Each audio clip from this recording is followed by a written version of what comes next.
To perform leveling for Xiaomi Robot Vacuum E10, first of all, you will need to open Xiaomi Home app on a smartphone device that is currently connected with your robot. After that, click on the robot right here and navigate to the three dots. That way you'll be able to find device leveling.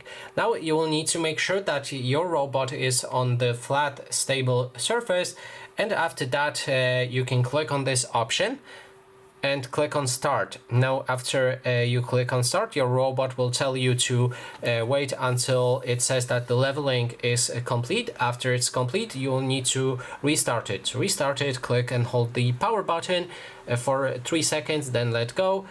When it powers off, power it back on, and then your device will be leveled. I'm here. Once the device is leveled, please press and hold the power button to restart it. And that is basically everything. Thanks so much for watching.